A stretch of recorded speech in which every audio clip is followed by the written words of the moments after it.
Hola compañeros, compañeras, ¿cómo están? Hola. Una nueva emisión de Mayo en Movimiento, otra vez aquí en el Galpón Pampa, en este centro cultural hermoso que tenemos en San Isidro. Y hoy no sabemos si nosotros le damos la bienvenida o ella nos da la bienvenida a nosotros, porque en realidad estamos en el centro cultural de nuestra compañera Teresa García. Hola Teresa, ¿cómo estás? ¿Qué tal? ¿Cómo les va? Y me dan ustedes la bienvenida a mí porque es un gusto participar de esta iniciativa que tienen. Nosotros queremos poner palabra, poner alguna reflexión. Le hablamos en general a nuestros compañeros y a todos los que nos quieran escuchar y siempre damos una pincelada lo más completa que podemos sobre la situación nacional, y esta semana han pasado grandes cosas. Nos hemos mojado con mucho placer algunos, con mucho gusto de estar ahí, de escuchar a Cristina, de llevarnos siempre muchas cosas pensadas para reflexionar. Seguramente vos estuviste enfermita, no pudiste estar. Hoy es mi primer día activa nuevamente después de una neumonía complicada. Pero la escuchaste. Obviamente lo vi por televisión, con mucha atención. Y además porque Cristina viene resaltando los mismos ejes que planteó en el discurso en la plaza. En realidad creo que lo dijo durante todo el periodo de gobierno. Primero la necesidad de comunicar. De hecho dijo todos aquellos en la bici, en el bondi, caminando, tocando el timbre de los vecinos, porque es muy difícil que la sociedad comprenda con mensajes encriptados o con palabras difíciles que a veces ni siquiera los propios economistas entienden de este lenguaje político, comprendan qué es lo que pasa. ¿Por qué estamos como estamos? ¿Qué fue el causante de esta situación? ¿Y cuál es nuestra responsabilidad futura? Porque no es verdad que Cristina habla del pasado. Habla del pasado para poder anclar en un lugar y decir qué cosas tienen que cambiar. Y creo que lo dijo con claridad en varias oportunidades, aún públicamente, con el actual presidente de la Nación y con algunos funcionarios. El acuerdo con el fondo nos lleva a la desgracia. Además ya lo decía Néstor, los muertos no pagan. Y hoy tenemos una economía en crisis, pero lo más grave no son los números de la macro. Lo más grave es qué pasa con los trabajadores que están en blanco, que gozan de los derechos como trabajadores en blanco y que también son pobres, que no les alcanza para llegar a fin de mes. Ya venimos de una situación en la que tendríamos que tener más compañeros y compañeras en blanco, ¿no? Ya tenemos un porcentaje de compañeros de la economía informal que la aspiración es que gocen de la plenitud de sus derechos. Pero lo que vos describís es lo que ella dijo muchas veces: aún los compañeros que están en blanco, que están como corresponde, cobrando sus vacaciones, su aguinaldo, su salario, ese salario es el que no está alcanzando. Así es, porque también lo viene planteando, lo hizo en Avellaneda, lo hizo en el Chaco, lo hizo en la Universidad de Neuquén, lo hizo en Ensenada. Nosotros no tenemos un problema de crecimiento. Ella lo dijo en el Estadio Único cuando dice: vamos a crecer, pero que con ese crecimiento no se queden 4 vivos. O sea, de esto hace más de 2 años. Y en verdad, nosotros estamos creciendo en la macroeconomía. Lo que no se ha acertado por decisión política es en la distribución de ese ingreso. Porque Carlos Heller lo describe bien con un solo número. El sector del trabajo perdió un 10% del poder adquisitivo entre la última etapa del gobierno de Macri y este tiempo. 10% del poder adquisitivo. El sector del capital se incrementó en un 10%. Quiere decir que ha habido una transferencia de recursos del trabajo al capital. A esto se refería Cristina. Entonces, cuando nosotros seguimos insistiendo con la suma fija y respetando las paritarias, es porque hay que ponerle plata en el bolsillo a la gente. Ya con trabajar no alcanza. Esto es, como decís vos, lo grave de este momento. Aún un empleo en blanco, aún con todos los beneficios de la ley de contrato de trabajo, no alcanza para vivir. Sin embargo, hay sectores del capital que concentran cada vez más la riqueza de este país. Y cuando hablamos de sectores del capital, no hablamos del comerciante, del pequeño industrial, hablamos de esos gigantes cuya ansia de dinero, de abarcarlo todo, no tiene límite, y ese límite es el que tiene que poner el Estado, justamente. El Estado y la política, porque ella lo refiere muy bien. Digamos, ¿cómo se asocia esto con los golpes de Estado históricos de este país? Nunca estuvo mejor la economía nacional que en la época del 76, donde era 50-50, mitad capital, mitad para el trabajo. Sin embargo, y aún con las elecciones convocadas para el mes de septiembre, porque fueron convocadas por el gobierno de Isabel para el mes de septiembre, aún así en febrero en diciembre se empezó a pergeñar el golpe de Estado.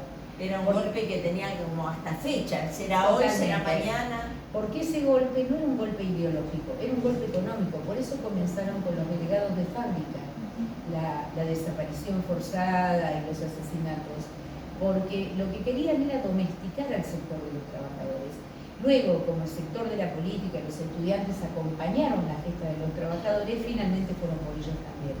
Y ahora lo que ella dice, los golpes ya no tienen tanques en la calle.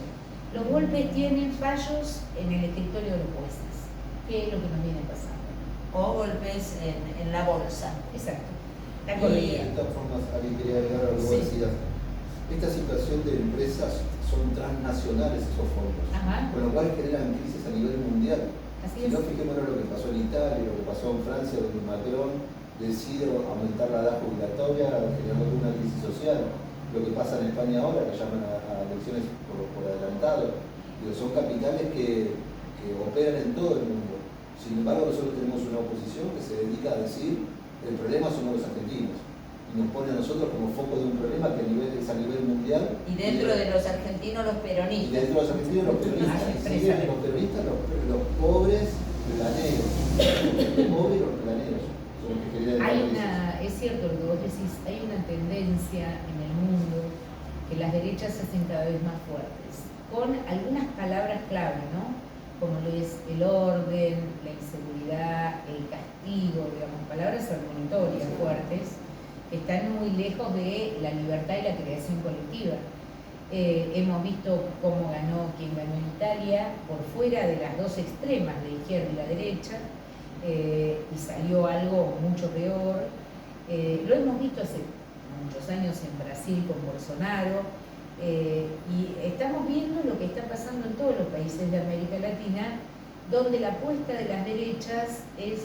el otro día fui a una charla con un filósofo italiano y economista que explicaba cómo el mundo se ha dividido en dos.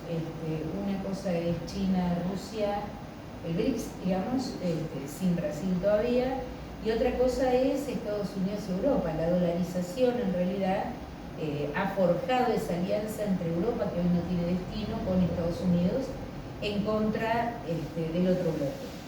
Y para Estados Unidos y Europa, América Latina es un objeto de deseo, Claro. que también lo planteó Cristina. ¿A partir de qué? Macri no endeudó el país solamente para ser reelecto. Macri endeudó el país porque la condición que le puso el fondo es tenerlo agarrado, porque la ilusión que tiene el fondo es que Argentina pague con los recursos naturales. Así el litio, así la offshore de Mar del Plata, Vaca Muerta, la minería, digamos. Para Estados Unidos no le importa demasiado cobrar 45.000 millones. Lo que le importa más es esto. A tenerlos atados. Exactamente. Por supuesto. Y hoy, Edu, vos decías, justo Sí, hoy. justo ¿Qué hoy. pasa justo hoy? Y hoy es un aniversario del Cordobazo. En Córdoba. Y bueno, tenemos de visita a dos compañeras peronistas que se van también. Así que eso es bárbaro. No, lo que pensaba en este momento, que me da la sensación que como la pobreza disciplina, Exacto. sobre todo en América Latina, se sale por la derecha, parece la juventud, incluso la gente en los barrios más pobres, también elige la derecha, lamentablemente.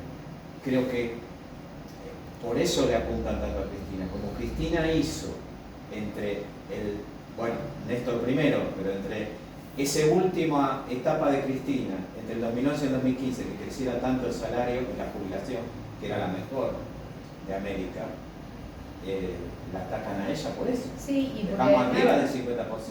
creo además porque ella yo no sé si ustedes se Y por acuerdan. mujer también. Sí, por mujer.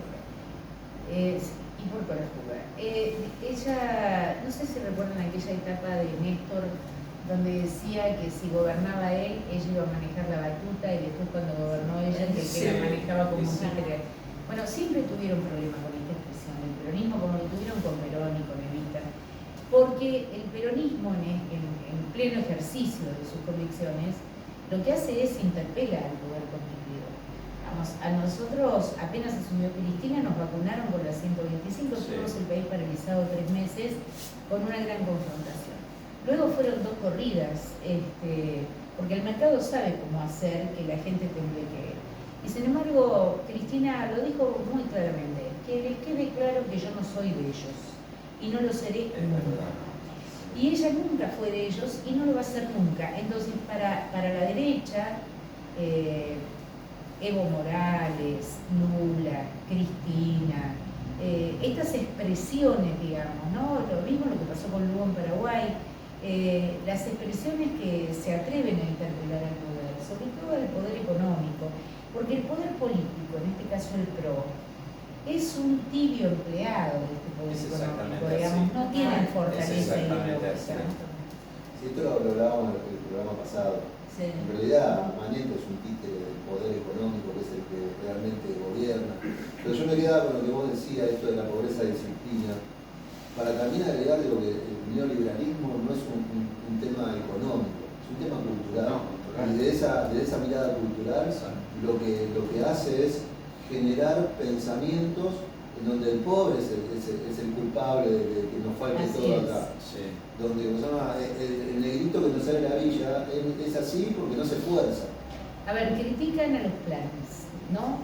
Yo creo que igual hay que darse una política con los planes, porque para el peronismo no puede ser la alternativa de la integración el plan nuclear. Pero esto es una discusión muy de fondo, que de hecho en el gobierno de Cristina prácticamente quedaron 200.000 planes Claro. después de 10 años de gobierno. Pero si uno los escucha cuando hablan de los planeros, los chiriplaneros, con tanto desprecio, los cucas, ¿no? Que ella lo retoma el otro día para ironizarlo, yo no me acuerdo ahora porque no tengo los nombres en la cabeza, pero una enorme cantidad de empresarios que durante la pandemia también fueron sujetos de un plan de ayuda de Estado. Ahora, ¿qué pasa? Porque son rubios, porque viven en lugares destacados, porque igual han recibido un subsidio del Estado para sobrevivir, como lo hace la gente que no tiene otra alternativa para vivir. El subsidio para la energía. Totalmente. Nosotros tenemos para nuestras casas, para esas enormes industrias, recibieron enormes subsidios para la energía. Pero también hay una cosa de mucha discriminación, porque si uno encuentra a un vecino de un barrio humilde colgado, ¿no? Como a veces los encuentra y dicen, no, viven colgados de la luz, y yo. Bueno, Maru Botana, una célebre cocinera, le encontraron su casa colgada.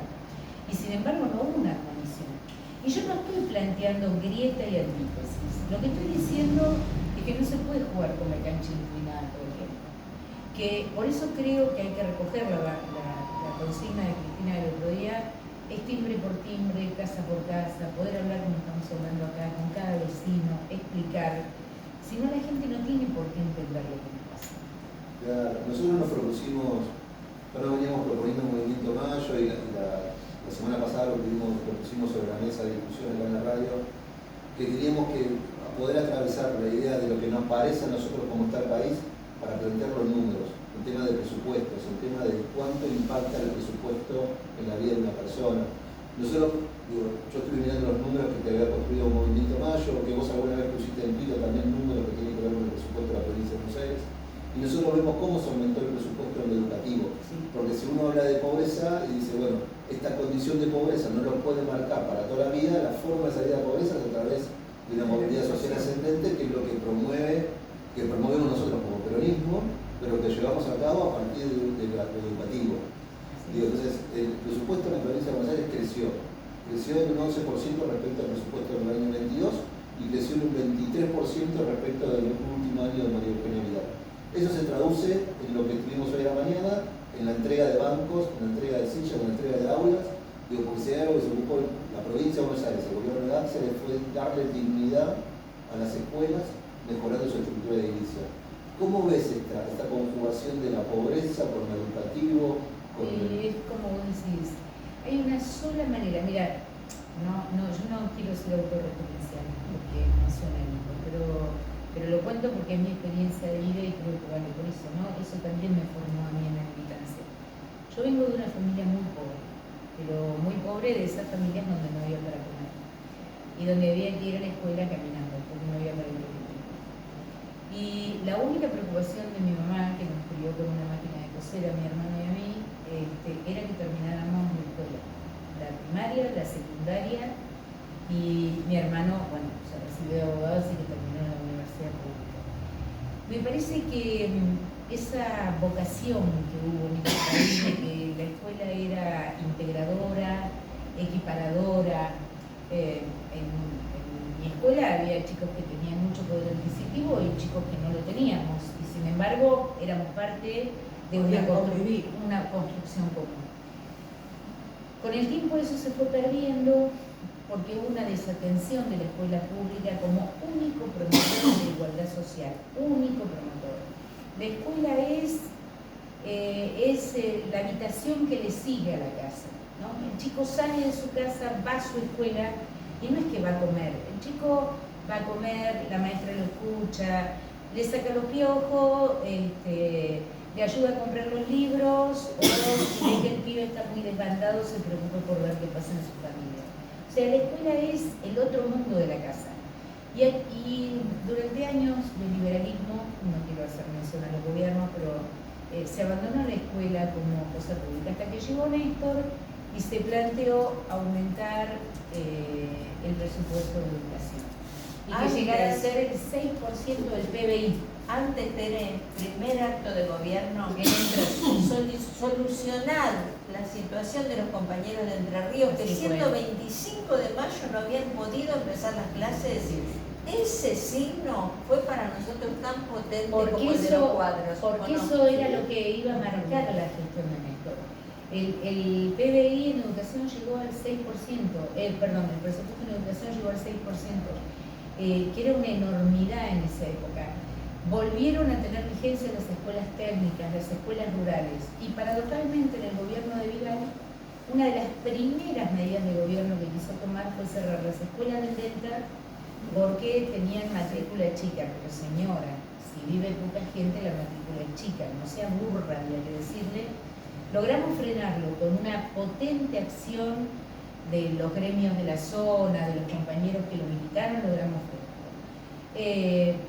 Pero bueno, era una persona que decía que, uno decía que habían tenido la desgracia de caer en la educación pública, y la otra decía que los pobres nunca llegan a la universidad. Con esa concepción es muy difícil que se preocupen que, como decís bien hoy, los chicos tuvieran un banco, una silla como corresponde y se fueran los chicos del último año con una computadora para ellos. Era muy difícil pensar en eso. No, y además hay otra cosa, esos chicos que van a una escuela en cualquier parte de nuestro país, hasta en la quebrada más remota, a la orilla de un riacho por allá, empiezan a pensar, reciben libros, reciben la computadora, piensan de otra manera, no van a ser mano de obra esclava, ¿no? Van a ser mano de obra posiblemente, ojalá consigan su trabajo, pero no van a ser mano de obra esclava, y eso es lo que no querían. ¿Por qué no querían universidades en la provincia de Buenos Aires? A ver si todos, de todos los pueblos empiezan a salir universitarios. A ellos, a ese tipo de pensamiento le causa un problema. Tanto el desprecio por la educación pública que tuvieron, yo lo recuerdo a Vidal, cuando un día se acercó una docente a mostrarle algo y poco menos que la empujó. Pero era tanto ese desprecio que, vuelvo a hacer autorreferencial, en el mes de junio a mí me llega un audio con la voz de quien era el responsable de infraestructura escolar en la provincia, o sea que era el responsable de la obra pública de escuelas, que pedía que le inflaran el presupuesto para la construcción de cocinas. hice una denuncia penal de inmediato, porque soy funcionaria pública, tengo la obligación, hice una denuncia penal, me presenté yo como querellante, con la desgracia que en los pocos días lograron ser recuperados. Por un déficit en el mismo lugar en que estas personas tenían que atender. No pasó nada con esa denuncia, la cajoneó el actual procurador de la provincia, obviamente, pero eso hubiera sido hasta sujeto de una cuestión penal, porque realmente murieron 2 personas por esa acción delictiva, porque nadie lo dice, pero ese hombre cometió un delito. Ahora, si cualquier compañero de un barrio mañana entra en una casa y se roba una gallina, los huevos de la gallina, va preso. Claro. Ese tipo anda por la calle. Sí, creo que tocamos dos grandes mitos que tienen que ver con la pobreza. Uno que tiene que ver con la estigmatización de la pobreza, ¿sí? Y que está relacionada con la generación de trabajo. La verdad que el peronismo es generar trabajo. Y cuando uno compara gobiernos neoliberales con gobiernos peronistas, uno ve que el gobierno peronista siempre hubo generación de trabajo, y de hecho en el último periodo de Cristina nos fuimos con el sueldo más alto de Latinoamérica en términos de dolarizados, que fueron $572 el sueldo básico. Y otro punto es que la derecha se hace eco de que son los que hablan de educación. Y cuando uno va a ver en términos educativos, ve que la Ley Nacional de Educación, de la época kirchnerista, la Ley Provincial de Educación, es de un gobierno kirchnerista. Y hay otro mito, como que la juventud va y vos estás acá referente de una agrupación política que tiene como cuadros a jóvenes y que participan en política. ¿Cómo ves esa participación? Bueno, justamente desde lo político partidario, desde mi organización, que justo en San Isidro, en la zona norte en general, pero en San Isidro, la referente soy yo, que tengo 32 años, y mis compañeros, en su mayoría, son 2 pibes, que algunos cobran un programa social y algunos no. Y en realidad lo cobraron porque tienen la suerte de poder haber entrado, pero ya participaban, que se pusieron al hombro la pandemia, trabajando ellos aparte, porque obviamente el programa social no alcanza para vivir, trabajando de pintores, limpiando casas, de todo, y se pusieron al hombro a hacer ollas que hoy en día sostienen. Trabajo con los pibes, porque dicen, no quiero que en mi barrio los chicos estén, no sé, los atraiga lamentablemente la venta de drogas, ¿no?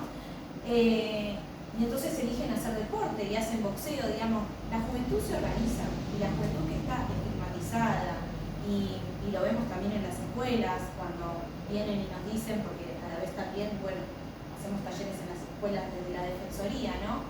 Que son discriminados porque están en el colectivo, y cuando van a bajar otro compañero trabajador, porque somos trabajadores, y cuando somos trabajadores y trabajadoras somos compañeros, que eso lo hayan querido quitar no significa que no lo tengamos que seguir rescatando, ¿no? Pero cuando un compañero guarda el celular porque está por bajar un pibe que es de un barrio, cuando es un pibe que estaba bajando para ir al secundario, digamos, eso lo tenemos que poder romper, porque no puede seguir estando esta estigmatización hacia los pibes pobres, ¿no? Porque no es hacia todas las juventudes, no es lo mismo, digamos, este año pasó que en el Lollapalooza, por ejemplo, va una cantidad de juventud a disfrutarlo, más allá de que es un evento cultural que a los pibes nos mueve mucho, sabemos que es uno de los negocios de acá que tiene el posismo. Yo presencié en un colectivo, detuvieron a 5 estudiantes de la escuela secundaria 10 cuando estaban yendo para la escuela y les revisaron las mochilas. Ellos salían del McDonald's, les fueron a comer, les revisaron las mochilas y en el colectivo se encontraron conmigo, que soy su profe, y me contaron toda la situación y me pidieron que avise a la escuela que estaban llegando tarde porque justamente los detuvieron. Entonces, digo, estos ejemplos que lamentablemente son cotidianos y que son moneda corriente y que los pibes nos lo cuentan como una situación normal que sucede, son a los que tenemos que empezar a concientizar, a abrazarnos entre nosotros políticamente y empezar a discutir, y darle espacio a esas juventudes para que hablen, discutan y cuenten lo que piensan, que cuenten lo que viven y lo que hacen, porque si no, nunca está, digamos, ¿no? Por eso la alegría enorme que teníamos hoy los adultos al ver la alegría de los jóvenes recibir su NESU. Que un Estado te dé una computadora para vos, para llevártela, para hacer lo que quieras. Todos nosotros soñamos que sea para estudiar, para ir a la universidad, para ir a un profesorado, pero la puede usar para jugar, la puede usar para trabajar, la puede usar para lo Para que diseñar. quiera, le pertenece. Y yo creo que se fueron tan contentos ellos con la caja, pero nosotros los adultos de haber favorecido que esa caja llegara a sus manos, nos fuimos aún más contentos. Hoy 510 jóvenes de San Isidro de los sextos años y de los séptimos años, en el caso de la escuela técnica, se llevaron su NET, pero es la primera de 4 entregas. Vamos a tener 3 entregas más y no va a quedar un solo joven en San Isidro, una sola joven, sin llevarse eso que, como dijo hoy Pablo Urquiza, jefe de gabinete de la Dirección General de Escuelas, es la reparación de un derecho que debieron tener en la época de pandemia, que no tuvieron por la discontinuidad del gobierno anterior. ¿Tarde? No, no es tarde, porque tienen 17, 18, 19 años. Es temprano en su vida, tarde tal vez para la escuela secundaria, pero súper a tiempo para todo lo que puedan hacer de acá en adelante con ella. No, a ver si Sí, puedo yo- hablar antes de morir, digo que... No, No, está bien porque me comí un caramelo acá en cámara. Bueno, perdón. Para ser autorreferencial y volver a la etapa de Cristina, yo que estaba de director de escuela en la escuela número 57 de San Martín, recibimos las 30 computadoras para cada uno de los grados inferiores y 30 computadoras para los grados superiores, de primaria. Los carros informáticos. Inventaron el Citrared en la época que yo era director y nos empezaron a dar guita en la mano a los directores de escuela porque tenían miedo de que no pasara por los consejos escolares y que se quedaran con dinero, y los directores éramos los que justificábamos el gasto del dinero y los que gastábamos plata en la escuela y las reparamos y compramos libros y llegaban libros igual del Estado. Los años felices que vivimos entre el 2003 y el 2015 es como dice Cristina, a eso podemos volver y mejorar aquello. No salió mal por el momento en estos 4 años, vamos a ver ahora estos próximos. Los Yo próximos quiero- tienen que ser yo nuestros, quiero tienen que ser completar nuestros. Yo me quedé pensando en lo que vos decías y lo que Sergio también decía, esto de tantas cosas se hicieron en educación, ¿no? Nosotros tenemos la suerte de que esos números y esa información no lleguen. Pero realmente mi preocupación es, y te lo por ahí quería preguntar, ¿cómo ves vos la comunicación política y la comunicación de esos logros? Porque yo creo, y por lo que escucho más allá de compañeros militantes, a mi familia o compañeros que me van preguntando, que no les llega. Y entonces es como que... Mira, nosotros, el peronismo en general, ¿no? En este gobierno en particular, hemos tenido una pésima comunicación de todo, desde la pandemia hasta la vacunación, salvo el esfuerzo puesto que en esto reivindicó el gobernador Kicillof y al ministro Crepla en la provincia de Buenos Aires, que fue modelo en campaña de vacunación y que fue bien comunicada. El resto de la comunicación del gobierno es mala. Por eso Cristina, que lo viene advirtiendo porque ya lo dijo, este es un problema serio, hay que salir a explicar a la gente tiene que entender. Cuando ella hacía las cadenas nacionales, no era porque ella necesitara hacer una cadena nacional. Ella las hacía porque es la única manera que la sociedad se enterara de lo que estábamos haciendo. Cuando convocaba en casa de gobierno a los patios militantes, era porque ella tenía necesidad de explicarle a los jóvenes para que los jóvenes reprodujeran. Y yo creo que ahora tenemos un gran desafío. Mira, dentro de un rato nosotros tenemos un plenario de todas las agrupaciones que integran el Frente de Todos aquí y seguramente charlaremos de esto. Me parece que la militancia política también se ha achanchado, y lo digo con todas las letras, y me incluyo, siempre me pongo primera de todos los defectos. Pero creo que se ha achanchado porque nadie abandona el lugar de confort, ¿no? Y entonces es un merendero en un barrio, y entonces es, bueno, es lo conocido y uno se sigue manejando. Quizás el gran desafío sea saltar esa barrera. San Isidro es un municipio muy difícil. El 66% de la educación en San Isidro es privada, como lo es la salud. Casi el 70% del servicio de salud privado.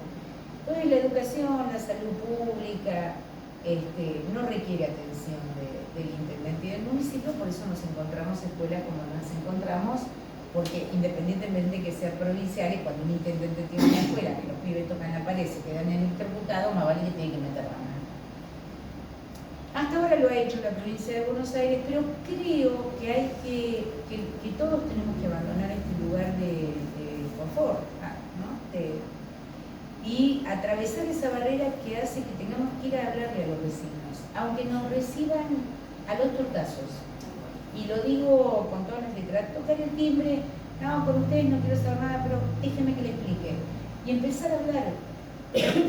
La palabra es evangelizadora, ¿no? En todas las religiones, en todas las creencias, y en la política también. La palabra es evangelizadora, la usó Perón, la usó Néstor, la usó Cristina, la usó Evita. La palabra abre cabezas, digamos, explicar abre cabezas. Podrán no estar de acuerdo en el primer momento, pero hay que hacerlo. Hay que hacerlo. La militancia, y lo dijo Cristina el otro día, abandonen el lugar de comodidad, todos saben lo que hay que hacer. ¿Cuánto hace que no se hacen grandes timbreos, campañas de explicación? Muchísimo tiempo. Pero Tere, es tan importante que la primera medida de gobierno de Macri fue derogar, matar el sentido de la ley del negocio. La ley está, pero está desnuda los artículos en su sentido. Vos andás por cualquier ruta del país y querés escuchar una radio, y las que escuchás son las que están en el medio del dial, y las que tienen la señal más potente, y casualmente son todas del Grupo Clarín. Lo primero que hicieron fue eso, porque por la importancia de la palabra, y por eso tenemos que hacer esto otro. ¿Qué decíamos los maestros cuando estábamos en plena lucha?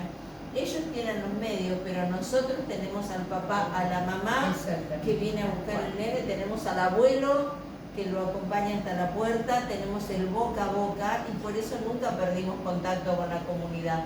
Y esto es lo que tenemos que hacer ahora, que nos toca, aún con los compañeros, empezando por los compañeros que tenemos en las escuelas, a los que llamamos gorilas. Y yo le digo por mí, yo no los llamo cariñosamente gorilas, porque son compañeros que participan de las mismas cosas que nosotros, que ven las mismas cosas que nosotros, por caso hoy las sillas, las mesas, las computadoras, y no se les mueve nada ahí, no te preguntas nada, no te hace ruido nada. Creo que una compañera esta mañana tuvo un uso verbal con alguien que era del PRO, un docente del PRO que quiso retirar a sus chicos de la escuela. Bueno, eso de sus chicos, nosotros todos decimos nuestros chicos, mis chicos, pero los chicos no nos pertenecen. Exactamente. Pero sí hubo, lamentablemente, porque Es no muy tiene triste derecho eso, a ¿no? pensar por los pibes. No, es muy triste porque además ni siquiera se quedó a ver la alegría como dice con la que terminó ese acto, donde los pibes, lo decía el jefe de gabinete de Silioni, ¿no? La pueden usar para lo que quieran. Ustedes no son rehenes de una política de gobierno. Ustedes son responsables de un instrumento que les va a dar oportunidades. Y lástima que no se quedó a ver cómo los pibes se levantaron cantando, gritando, aplaudiendo, una felicidad enorme. En realidad creo que se lo perdió él, porque por ser mediocre se perdió una oportunidad de ver una enorme alegría en la juventud, que hoy en día es en el lugar donde uno tiene que depositar la esperanza.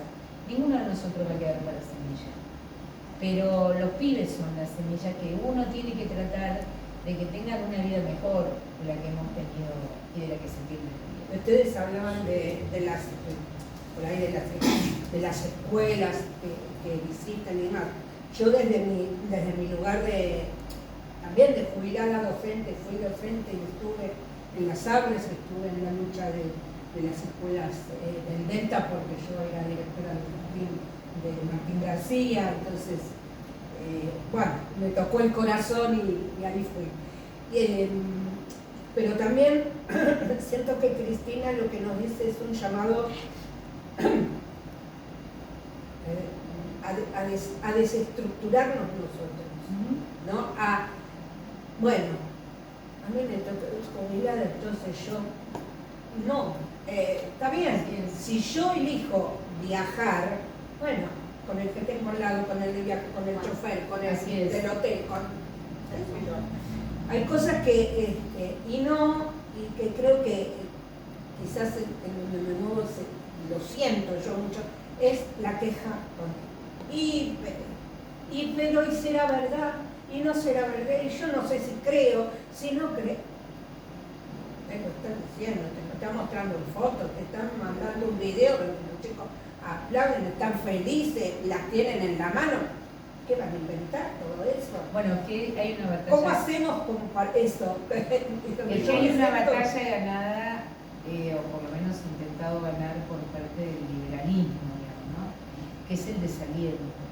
El peronismo nunca fue eso. El peronismo era alegría, construcción, siempre, a lo largo de la historia, de los 70 años de historia de este país. Ellos nos quieren convencer que somos los padres de la desgracia de este país después de 70 años, pero solo basta ir a un barrio humilde y ver que en la mesita de luz de la compañera está la foto de Vita, con eso no van a poder. Sí me parece que lo que no tenemos que permitir es que a la sociedad le gane el desánimo y que un pibe diga, y yo lo votaría a Milei, un pibe no puede votar a Milei. Y digo ¿por qué? Porque un joven lo primero que piensa es en su futuro, en su destino, en lo que va a ser, en la vida que tiene por delante.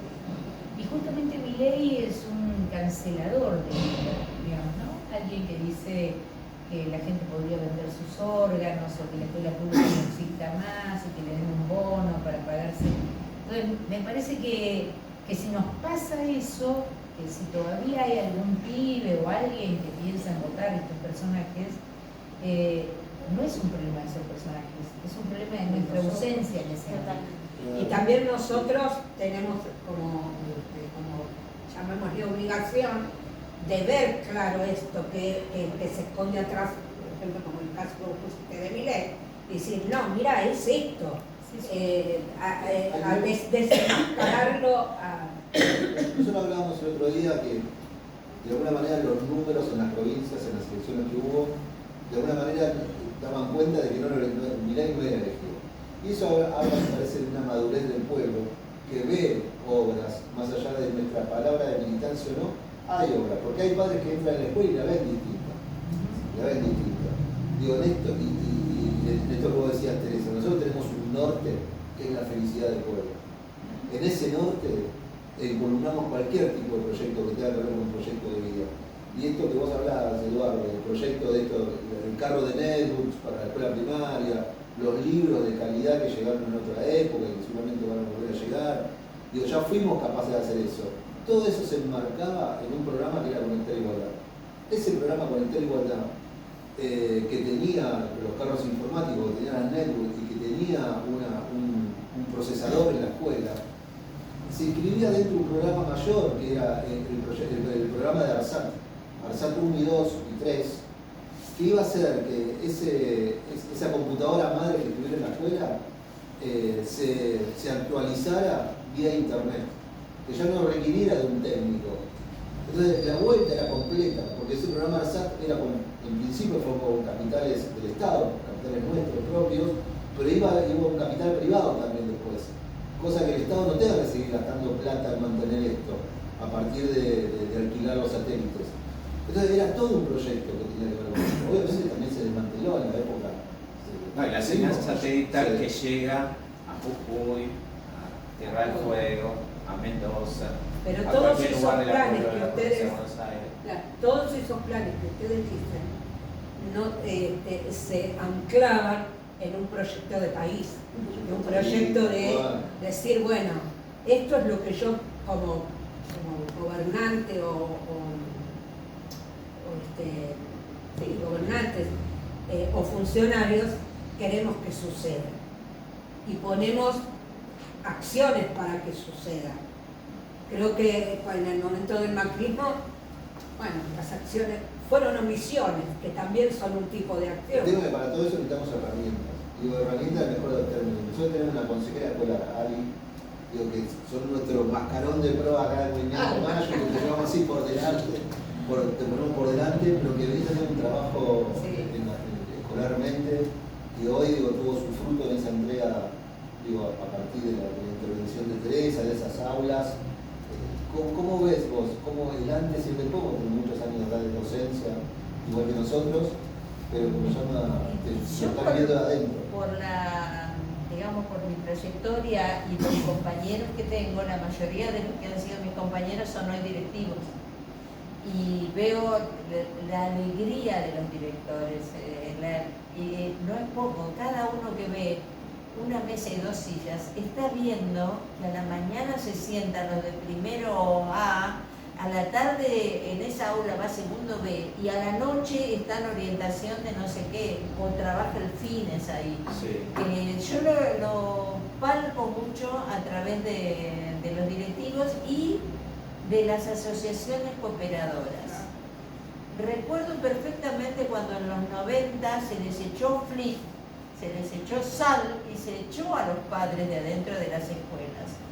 Y si nosotros echamos, en ese momento fue el menemismo, corrió a la comunidad con que si te pasa algo tenés que rematar la casa, que cualquiera se puede accidentar, miedo.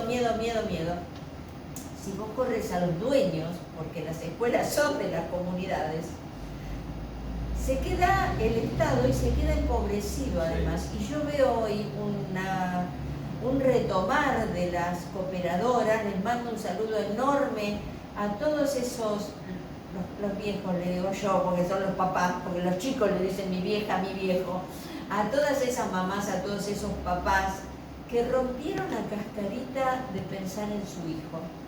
Ninguno de ellos dice porque ahora mi nene va a tener tal cosa. Todos dicen esto es para los chicos. Y eso es una fuerza enorme, y en ellos veo también mucha alegría, mucha expectativa, mucho cuidado, mucho de llamarme y decirme, Alicia, entró agua, vieron con esta lluvia tan fuerte, entró agua por tal lado, ¿qué podemos hacer? Bueno, esperar que aviso.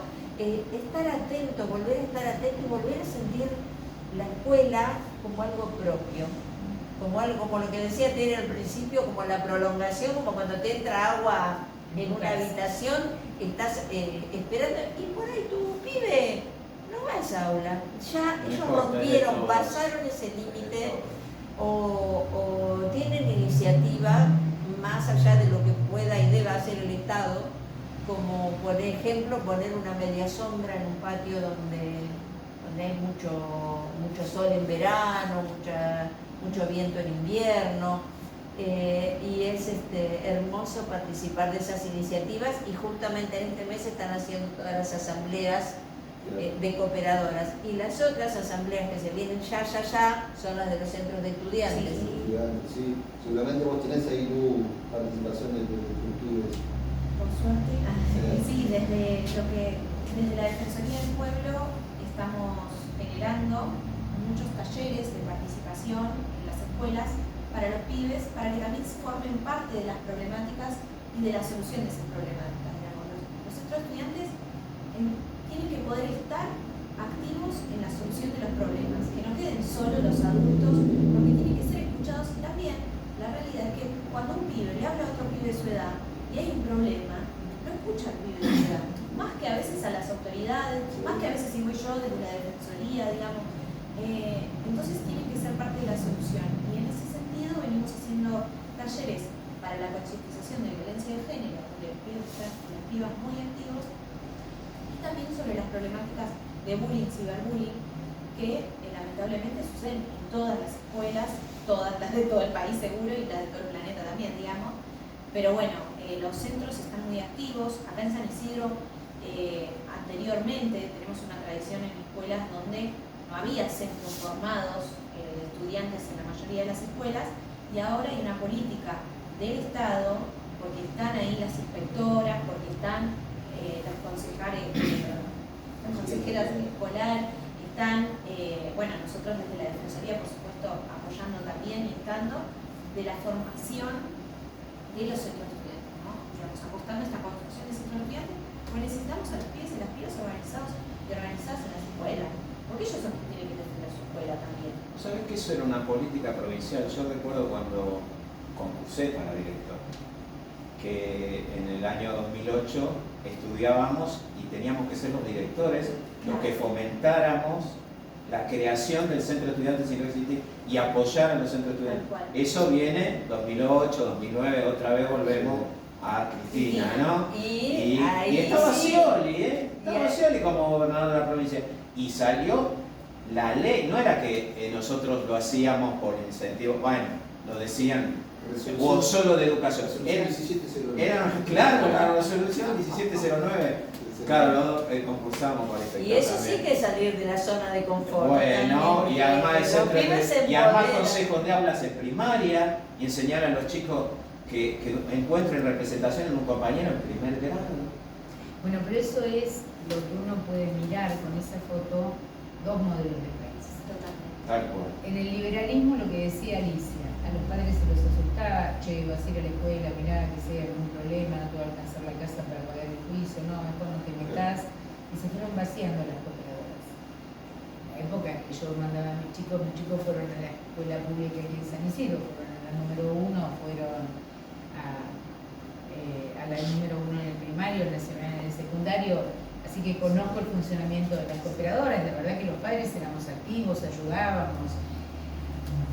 Luego con la llegada del liberalismo se fue desactivando todo eso, y también los centros de estudiantes, y también la iniciativa de que los chicos tomen roles desde chiquitos, ¿no? De representación, y esos son dos modelos de país. Por eso cuando uno explique, cada uno en su métier, en su ámbito, hay que explicarlo de esta manera. Digamos, hay un modelo de país que te quiere a vos afuera de la escuela, una escuela sancionadora, una escuela limitante, no integrada colectivamente a la comunidad, y hay otra escuela que es la que queremos nosotros, que es esta. Bueno, me parece que es en inclusiva, sí. Estaba pensando en la comparación con Capital, porque Capital ahora, todos los días, por supuesto las noticias no salen de ningún lado, pero siempre hay un conflicto con una cooperadora de alguna escuela.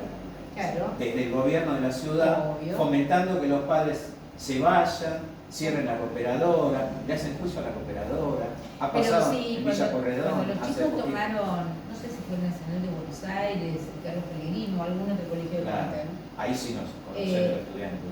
Los pibes se la bancaron, los padres iban a acompañarlos, y de los medios concentrados de comunicación sancionaban que los padres estuvieran acompañando a sus hijos, cuando en verdad debería ser la cosa más maravillosa del mundo que los padres acompañen a sus hijos, ¿no?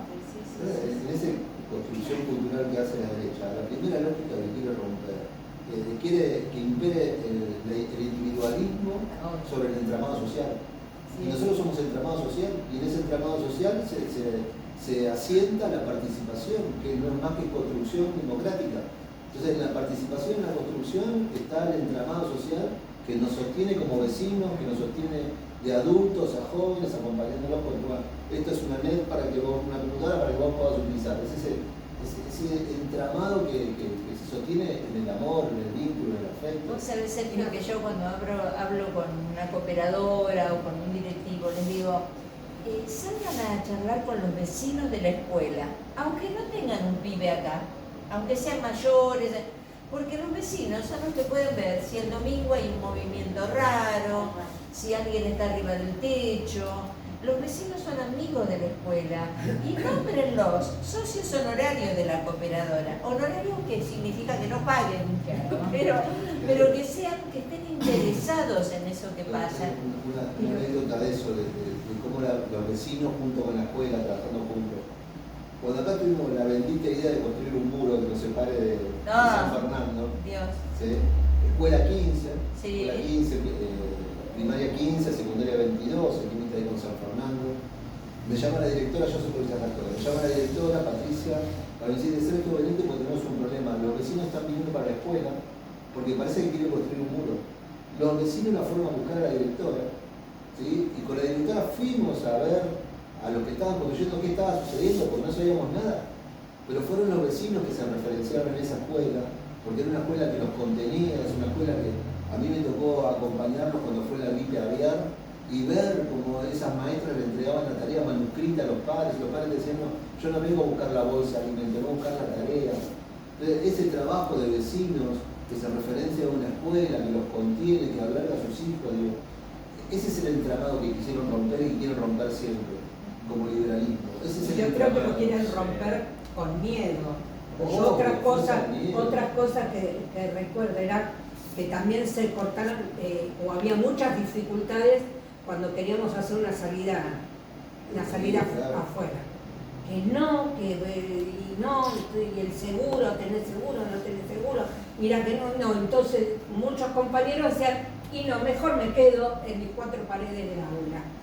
Así que es como que el miedo es, y sin embargo, ¿Querés decirnos algo más? Vamos cerrando. Bueno, yo les quiero decir que les agradezco infinitamente la invitación, que ustedes me recibieron a mí en esta iniciativa que tienen, que me alegra mucho esta iniciativa porque hay que multiplicar las voces. Y cuando Alisa me contó de este proyecto me pareció maravilloso. Conozco la acción de Mayo en movimiento, lo conozco por algunos compañeros de La Plata, a los que uno les ha intentado dar una mano cuando hicieron los primeros plenarios. Me parece que el compromiso que tienen los docentes, más allá de la formación, es imprescindible, con la vida social, con la vida política. Es lo que va a hacer que se evite, que siga creciendo la idea de que por las cosas uno se salva solo, ¿no? Y no es así. Ustedes han criado la mitad de la vida de mis hijos, y son buenas personas, entonces yo me alegro mucho porque la formación la han tenido en la escuela. Gracias. No, Gracias, por el Tere. espacio, gracias por venir. No sé, saludamos hasta el próximo programa. Cerramos acá.